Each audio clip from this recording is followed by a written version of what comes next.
Good afternoon and welcome to the Midday News. I am Carrie Simpson. Here's what we have in the bulletin. More details on the moments leading to the death of 10-year-old Shani Coke. Motorists traversing the Hayes Main Road in Clarendon urged to take extreme caution. And later in sports, Windies win 5th ODI against New Zealand. Thank you for joining us. Now the details. Up first this afternoon, more details are emerging on the moments leading to the death of 10-year-old Shani Coke. She was raped and killed in Troy Trelawny. In a TVJ News exclusive, the deceased child's father says the accused was previously convicted for rape.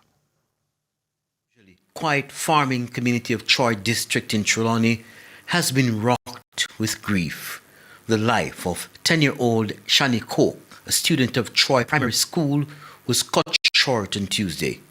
It's understood that sometime after 3 p.m., she was sent to shop by her grandmother but never returned home. It's further understood that her grandmother went in search for her but was told Shani had left the shop some time ago. That's when an official search was launched. It was about 7 p.m. when the chilling discovery was made. She come here every morning, going to school. She come here every evening going from school. And if she go into church, she stop by. Nice little girl. The whole neighborhood love her. Beautiful. I don't know if you see a picture of her. Pull up my phone and give her a picture of her. Make you see it. You know, life is so unfair. They take my child away from me. Following the gruesome discovery, the accused Delroy Coke and his father were attacked by an angry mob. They were taken to hospital where the accused was pronounced dead while his father has been admitted in critical condition. Shani's father, Aston Coke, told TVJ News that the accused is a past convict. I warned him several times, and I even looked at the young man and said, you're going to have to leave the neighborhood because we know what you are up to. And I tell the grandmother up at the house, don't send her any place by herself. Don't send her any place by herself because this guy is a target to them. Mr. Coke said prior to the incident, he warned the accused. He is the father, very opulent father of his son. No matter what you tell him about his son, he never rang for him yet. The guy came to my business place and buy file quite a few times, my shade file. And I said to him, my little daughter around there, she live around there as a girl child. Don't molest him because I don't want you to go rape and kill him. He said, no, Mr. Coke, I won't do it. And last night when I go around there and see him on the veranda, I was broken down so bad I couldn't take up a pebble. And I said to him on the veranda, I said, you see it? How me tell us if you leave my daughter alone, just don't go bother him. Don't come out here and rob and kill me pickini. And you rob and kill me pickini. And he said, yes, sir.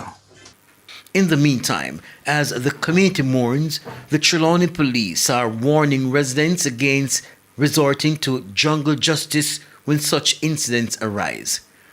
Kirk Wright, TVJ News. In the meantime, Chief Executive Officer of the Child Protection and Family Services Agency, CPFSA, Laureate Adams Thomas, has condemned the gruesome murder of 10-year-old Shani Coke. There are simply no words that can lessen the pain of this tragedy. This 10-year-old child should have been given the opportunity to fulfill her dreams. Her parents should have been given the chance to see her graduate from primary school, from university, to see her walk down the aisle.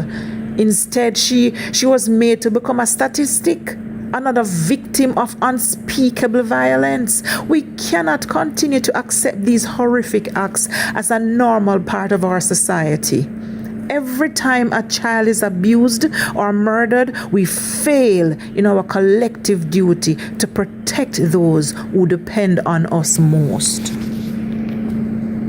To a TVJ News update, the body of the young male that was recovered from the sea in Treasure Beach in St. Elizabeth on Tuesday has been identified as 19-year-old Jalid Simpson.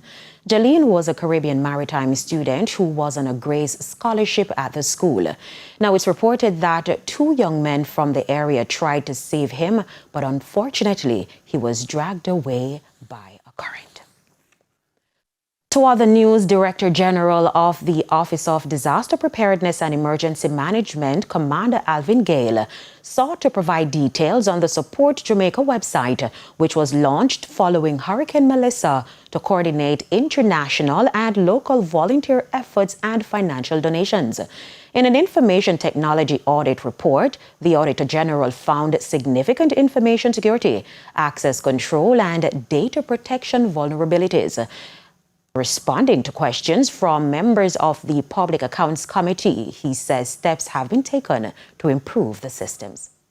Based on the implementation plan, there are about 22 relevant policies which have been developed. I don't recall the battle rhythm now, but we intend to do about 6 or so policies out the new board, the old board having already been briefed on all 22.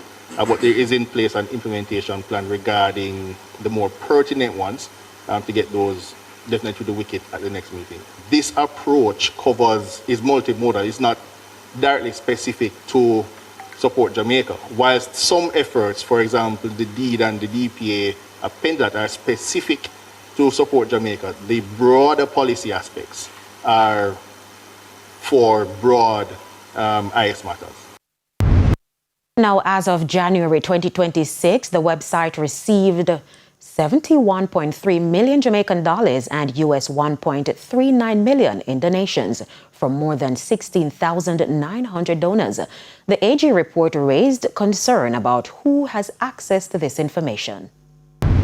In terms of an automatic signal to us that the developer has access to information that isn't built into the system. If I'm not mistaken, Mr. Ben, based on his access privilege now, should be able to audit the website to see who has access to particular information.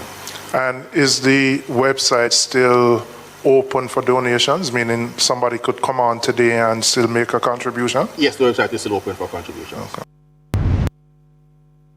A section of the Hayes Main Road in Clarendon collapsed yesterday, making it unsafe for motorists and pedestrians. Member of Parliament for Clarendon Southeastern, Pernell Charles Jr. says the National Works Agency is aware of the situation and is working to quickly restore the roadway. Now has equipment out excavating the road based on what happened earlier today, where we saw a hole that has clearly undermined the entire road structure here. It's going very, very deep. Maybe 16, 20 feet. The entire arm of the backhoe is going down and not even touching the bottom. So, residents are asked for the traffic coming from Mapen, you should turn on to Waterman Street, continue along the detour and you exit by the Raymond Clinic in Savannah, right? So we're asking you, once you see the FESCO, between FESCO and 7 Mile, this is a no-go. You will not be able to pass here for tonight. So turn on Waterman, come up by Raymond Clinic. We have work to do. We have to find out exactly what the extent of this problem is so it can be resolved. And thank you to the NAA for the quick response.